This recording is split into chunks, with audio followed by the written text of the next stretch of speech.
Hello my guys, നമ്മളെല്ലാരും കൂടി കുടിക്കണത് നമ്മളെ അച്ഛനൊരു ഫെയർവെൽ കൊടുക്കാൻ വേണ്ടിട്ടാ. അച്ഛൻ നമ്മളെ വിട്ട് വേറെ ഇടയ്ക്ക് പോവാട്ടാ. എല്ലാരും ഓരോരുത്തരായിട്ട് വന്നോണ്ടിരിക്കാട്ടാ. ഇതെന്താ ബലൂണാ? സിബിൻചാന്റെ അടുത്ത് പോവാനുള്ള സാധനങ്ങളൊക്കെ പാക്ക് ചെയ്തോന്ന് ചോദിക്കുമ്പോഴാട്ടാ അവിടെയുള്ള ഒരു കൊള്ളിവർത്തന്റെ പാക്കറ്റ് കാണണ്ടായേ. അതിന്റെ പിന്നുള്ള കറുത്ത കൈകൾ ഈ കൈകളാട്ടാ. അങ്ങനെ നമ്മളെല്ലാരും എത്താൻ വേണ്ടി വെയിറ്റ് ചെയ്തിട്ടാ. അങ്ങനെ നമ്മൾ അച്ഛനെ വിളിക്കാൻ പോവാട്ടാ. അങ്ങനെ അച്ഛനെ വിളിക്കാൻ അച്ഛന്റെ റൂമിൽ എത്തിയിട്ടാ. അച്ഛൻ നല്ല ബിസി ആയിരുന്നു. അച്ഛന് പോവാനുള്ള പെട്ടികളൊക്കെ പാക്ക് ചെയ്ത് വെച്ചിട്ടാ. അങ്ങനെ അച്ഛന്റെ ബിസിയൊക്കെ മാറ്റി വെച്ചാൽ അച്ഛൻ നമ്മുടെ കൂടെ വന്നിട്ടാ. അങ്ങനെ അച്ഛൻ വന്നത് എല്ലാവരും അച്ഛനെ കൈയടിച്ച് സ്വീകരിച്ചുട്ടാ. അച്ഛൻ പോണ വിഷമത്തിൽ നിൽക്കാട്ടെ എല്ലാവരും.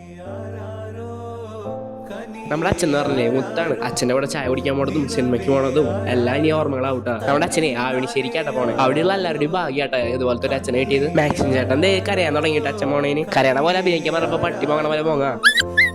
ഇവിടെ കോൺഗ്രസ് ആണെന്ന് തോന്നുന്നുണ്ട്. കൈപ്പത്തിയൊക്കെ കാണിക്കുന്നുണ്ട് വീഡിയോ എടുക്കുമ്പോൾ. ഇത് ആത്മാർത്ഥതയുടെ കണ്ണീരാട്ടാ. സേവരേട്ടൻ്റെ അടുത്ത് അച്ഛനെ ഒരു 2 വാക്ക് പറയാൻ പറഞ്ഞപ്പോൾ 4 വാക്ക് പറഞ്ഞിട്ടാ സേവരേട്ടൻ. കേക്ക് കട്ട് ചെയ്യാനായിട്ട് പിന്നെ നമ്മൾ ചെറിയ പ്രയർ എത്തിക്കാട്ടോ. പ്രാർത്ഥന സമയത്ത് ഞാൻ നോക്കുമ്പോഴേ ഒരാൾ ജാതി പാത്രം കഴുകല്. കേക്ക് വയ്ക്കാനുള്ള പാത്രമാണ് അത്. ചെക്കൻ്റെ ഡെഡിക്കേഷൻ നമ്മളൊന്നും പറയാൻ പാടില്ല. നമ്മളങ്ങനെ കേക്ക് ഒക്കെ കട്ടിയത് നമ്മളെല്ലാവർക്കും ഷെയർ ചെയ്തിട്ടാ. നമ്മുടെ അച്ഛനെ ചേച്ചി ഓസ്ഫിനെ ഭീഷണി കൊടുത്താട്ടാ. ആ സ്നേഹം നിങ്ങൾ കാണാണ്ട് വരുത്തിട്ടാ. ഷെയറിങ് ഇസ് കെയറിങ് എന്നല്ലേ. അങ്ങനെ നമ്മുടെ അച്ഛനെ നമുക്കൊരു ചെറിയ ഗിഫ്റ്റ് ഒക്കെ തന്നുട്ടാ. അച്ഛൻ അങ്ങനെ എല്ലാവർക്കും ഷേക്കിന്റെ കൊടുത്തിട്ട് യാത്ര പറഞ്ഞുട്ടാ. ഞങ്ങളെല്ലാവരും അടിയിലേക്ക് ഇറങ്ങിട്ടാ. അവിടെ നിന്ന് കുറച്ചു നേരം സംസാരിച്ച് ഞങ്ങൾ തെറിച്ചുട്ടാ. അപ്പൊ ശുക്രിയാട്ടാ.